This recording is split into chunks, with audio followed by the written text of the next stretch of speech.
नमस्कार दोस्तों, welcome to our channel. Friends, क्या आप लोग liquid schemes, debt schemes, corporate bond schemes, credit risk schemes, ultra short term schemes, fix deposit bonds, NBFC के द्वारा launch की गई एफडीज, क्या आप लोग इन सब में निवेश करते हैं? अगर आपका सवाल जवाब हाँ है तो ये वीडियो आपके लिए बहुत ही ज़रूरी है। इस वीडियो में मैं आपको बताऊंगा कि आपका पैसा कितना सेफ़ है, आपने जहाँ पे निवेश किया गया है वो आपको कितना सूट करता है।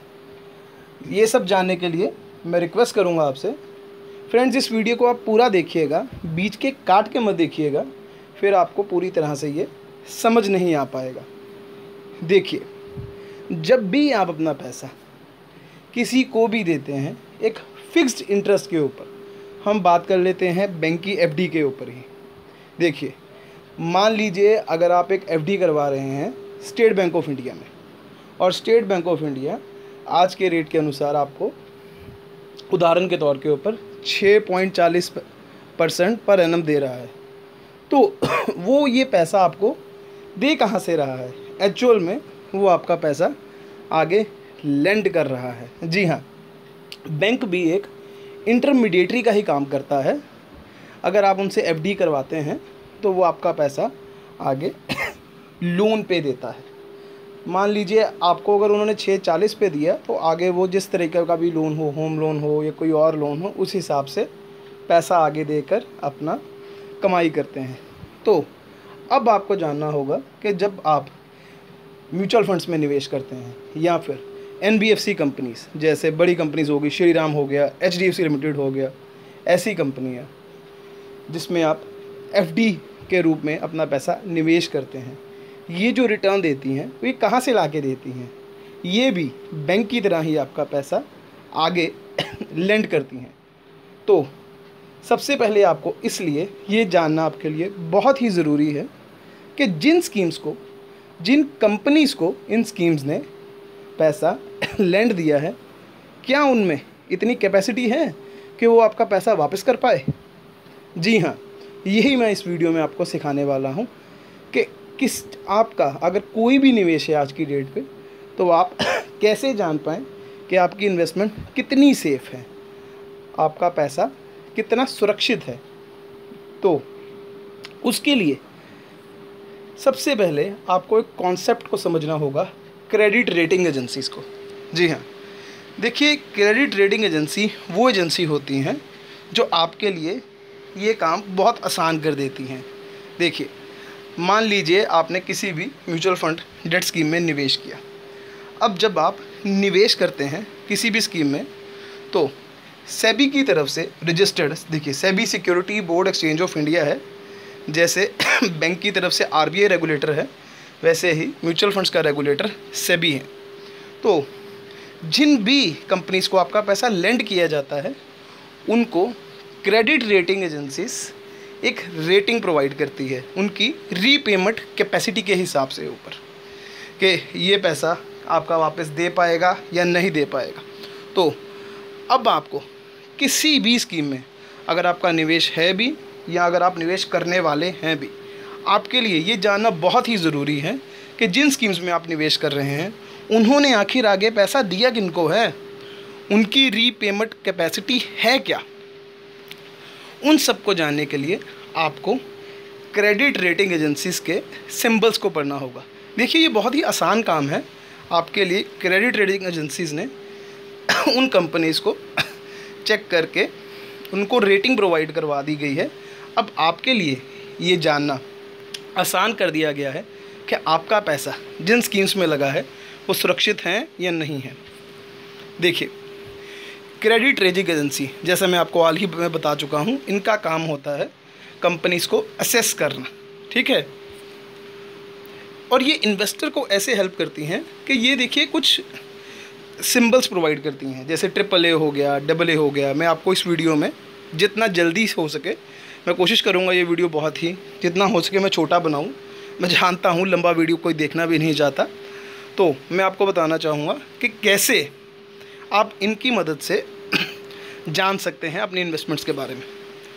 देखिए, अब इस जो फ़ोटो आपके सामने स्क्रीन पे आ रहा है, ये बहुत ही इम्पॉर्टेंट है आपके लिए। इनको अगर आप चाहें तो इसका स्क्रीनशॉट लेके भी अपने पास सेव कर सकते हैं अपनी इन्वेस्टमेंट्स को चेक करने के लिए। देखिए, सबसे पहले एसओवी को सोवरेन गारंटी कहा जाता है। ये इसको बैकिंग गवर्नमेंट करती है। देखिए, सरकार जिस चीज़ को भी बैकिंग करेगी उस चीज़ का डिफ़ॉल्ट रिस्क नहीं रहेगा और इसको सेफेस्ट फॉर्म ऑफ इन्वेस्टमेंट कहा जाता है। उसके बाद AAA, देखिए ये हाईएस्ट सेफ्टी होती है, जिसमें माना जाता है कि कंपनी की रीपेमेंट कैपेसिटी बहुत अच्छी है और यहाँ पे बहुत रिस्क जो है वो कम है। फिर हमारा AA आ गया। AA में हाई सेफ्टी माना जाता है, इसको भी अच्छा पेपर होता है और इसमें काफ़ी ही लो रिस्क माना जाता है।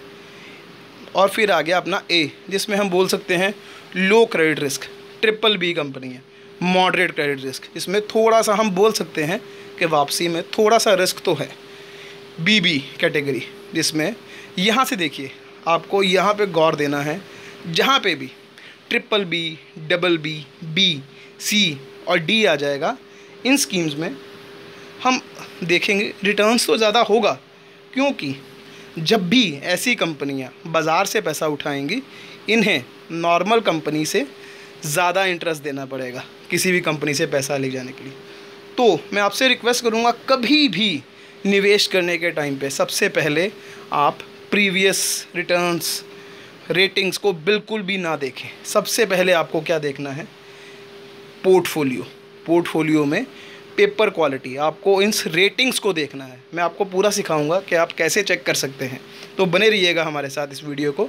और अगर आपको वीडियो पसंद आ रहा है तो लाइक का बटन दबा दीजिए, सब्सक्राइब कीजिए हमारा चैनल। देखिए, जहाँ पे भी BBB, BB, B मतलब कि A से नीचे कैटेगरी आ जाएगा, वहाँ पे रिटर्न तो आपको ज़्यादा मिल जाएगा, लेकिन रिस्क की संभावना भी बनी रहेगी। और जितना भी मैं जानता हूँ, जो भी इंसान इसमें पैसा लगा रहा है, देखिए आप 1%, 1.5%, 2% के लिए भी अपनी कैपिटल का रिस्क नहीं लेना चाहेंगे। ये मुझे लगता है आपकी सोच कुछ और भी हो सकती है।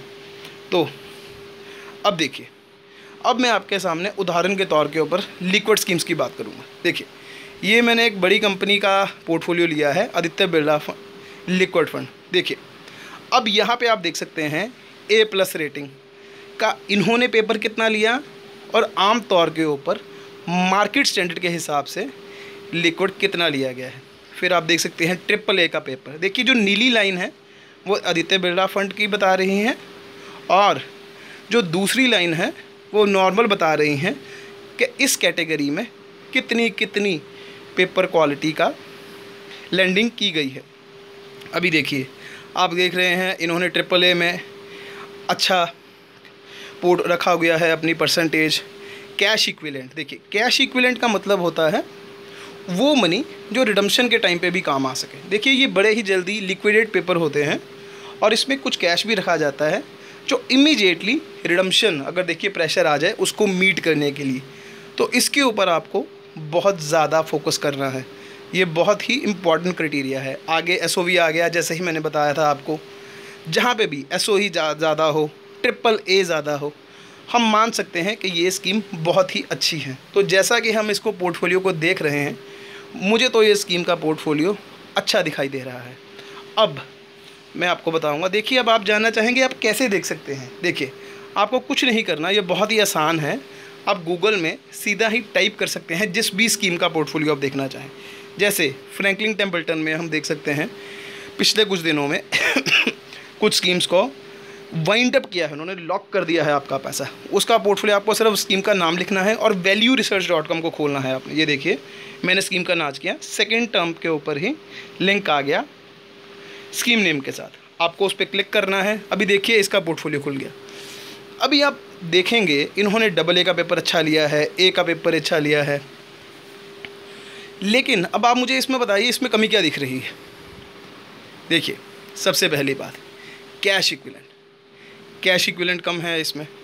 अब हुआ क्या इस स्कीम्स में, देखिए मार्केट में कोविड-19 के कारण देखिए लिक्विडिटी क्राइसिस आया, रिडम्पशन प्रेशर इनको बहुत ज़्यादा आ गया। एक डाटा के अनुसार अराउंड 4000 करोड़ के करीब इनको रिडम्पशन आ गया। अब देखिए, अगर इनको आपका पैसा वापस देना है, इनके पास इमीडिएटली के तौर पे पैसा ही नहीं था। क्यों? क्योंकि इन्होंने आपका पैसा निवेश ज़्यादा कर दिया था। तो आपको इन सब चीज़ों का ध्यान में रखना है कि कहीं आपका पेपर बी रेटिंग के में तो निवेश नहीं कर दिया इन्होंने ज़्यादा रिटर्न बनाने के लालच में, कहीं इन्होंने ज़्यादा रिटर्न बनाने के चक्कर में कैश इक्विवेलेंट को कम तो नहीं रख दिया। और अगर जैसे ये कोविड-19 की सिचुएशन इस बार आई है, अगर ये कभी दोबारा आती है तो क्या, जब बहुत सारे लोग इकट्ठे रिडम्पशन डालेंगे, क्या आपकी स्कीम के पास पैसा भी है इतना कि वो आपको एकदम से वापस कर पाएंगे, या दोबारा फ्रैंकलिन की तरह आपका पैसा लॉक करना पड़ सकता है? और ऐसा एफडीज़ के साथ भी हो सकता है। जी हाँ, जो बड़ी बड़ी कंपनियां हैं, एचडीएफसी लिमिटेड हो गया, श्रीराम हो गया, जो भी एनबीएफसीज कंपनी, आप बहुत बार देखेंगे फ्यूचर ग्रुप के, आप अगर किसी बिग बाज़ार में जाएंगे आपको बाहर बोर्ड बना दिख जाएगा कि हमारी एफडी में निवेश कीजिए, और बड़े बड़े अच्छे रिटर्न्स आपको देते हैं। और हमारे सीनियर सिटीजन्स बहुत बार इस चीज़ में बहुत ही अट्रैक्टिव हो जाते हैं और अपना पैसा इसमें लगा देते हैं। ये आपके लिए बहुत ही ज़रूरी है जानना कि ठीक है, हम बोल सकते हैं पेपर में तो उन्होंने अच्छा निवेश किया, लेकिन क्या उनके पास इतने अच्छे रिसोर्सेज हैं कि अगर एकदम से रिडम्पशन बहुत आ जाए, कोई मार्केट में पैनिक आ जाए, तो ये तो नहीं हो जाएगा कि उनके पास पैसा ही नहीं है वापस देने को, क्योंकि सारा पैसा उन्होंने लेंड कर दिया है। अब ना ही वो कंपनियां उन्हें पैसा वापस कर रही हैं और ना ही उनके पास इतना पैसा है एकदम से कि वो आपको वापस दे पाए। देखिए, अब उसके बाद वैल्यू रिसर्च के ऊपर ही आप नीचे देख भी सकते हैं इन्होंने पैसा किस स्कीम्स में लगा। देखिए, यहाँ पे आपको बहुत ही ज़्यादा ध्यान देना होगा। देखिए, वेदांता है, एडलवाइस ग्रुप है, जेएम है, भारती है, आप देख सकते हैं जैसे 9% इन्होंने वेदांता को दिया है, 8% भारतीय एयरटेल को दिया है। आपको डिसाइड करना होगा यहाँ पे कि क्या किसी ने क्या बहुत ज़्यादा पैसा किसी एक ही कंपनी को तो नहीं दे दिया। ये बहुत ही इंपॉर्टेंट है। देखिए, अगर ज़्यादा पैसा किसी एक दो कंपनी को बांट दिया और वही कंपनी में कोई डिफ़ॉल्ट हो गया या कुछ गड़बड़ हो गई, तो आपका पैसा तो फंस जाएगा। तो आपको उनकी होल्डिंग्स का भी देखना बहुत ज़रूरी है। अब अगर आपके निवेश किसी एफडीआर में है जो एनबीएफसी लॉन्च करती है, देखिए आपको वो बहुत ही ज़्यादा अट्रैक्टिव ऐसे चार्ट्स आते हैं कि देखिए इतना रिटर्न है, 8% रिटर्न है। ये देखिए, एक मई का मैं लेटेस्ट दिखा रहा हूँ आपको, 9% रिटर्न है टेन्योर के हिसाब से। और आप कहेंगे ये तो बहुत अच्छा है, एफडीआर मिल रही है, छपा मिल रहा है, तो क्या मुझे इसमें निवेश करना चाहिए? इसमें भी आपको सबसे पहले देखना चाहिए जिसमें आप निवेश कर रहे हैं उसमें रेटिंग क्या है। जी हाँ, अब आप बहुत सारे लोग ये कहेंगे कि देखिए रेटिंग तो बहुत अच्छी है आजकल, फिर भी कंपनियाँ डिफ़ॉल्ट हो जाती हैं। तो उसके लिए जैसे मैंने आपको पहले बताया, आपको एक तो देखना है किस पेपर में निवेश है, साथ में आपको ये भी देखना है टॉप 10 होल्डिंग्स कौन सी हैं। कहीं उन्होंने 2-3 कंपनी में ही बहुत ज़्यादा निवेश तो नहीं कर दिया, और वो कंपनीज हैं कौन सी। देखिए, अगर तो उन्होंने एचडीएफसी को पैसा दिया है, रिलायंस को पैसा दिया है, हम कह सकते हैं ये बहुत ही स्ट्रेंथेबल अच्छी कंपनी है, और यहाँ पे डिफ़ॉल्ट होने की जो चांसेस हैं वो बहुत ही कम है। तो हमारा पैसा यहाँ पे सेफ़ है, हम अच्छे से निवेश कर सकते हैं। तो आज के बाद जब भी आप निवेश करें, मैं आपसे एक रिक्वेस्ट करना चाहूँगा, आप इन चीज़ों को ज़रूर देखें। और अगर आपका पैसा ऑलरेडी इन किसी भी डेट स्कीम्स में, एफडीआर्स में, जो एनबीएफसीज़ की हैं, बॉन्ड्स में, किसी भी स्कीम में निवेश है, तो आप सबसे पहले देखें उसकी क्रेडिट रेटिंग क्या है, और सबसे पहले आपको ये भी देखना पड़ेगा कि उनकी टॉप 10 होल्डिंग्स क्या है। उसके बाद अपने रिस्क एपेटाइट को देख के आप निवेश कीजिए। अगर आपको वीडियो हमारा अच्छा लगा है, लाइक कीजिए, सब्सक्राइब कीजिए हमारा चैनल, और वीडियो शेयर ज़रूर कीजिए जिन जिन का भी इन स्कीम्स में इन्वेस्टमेंट है। Bye bye.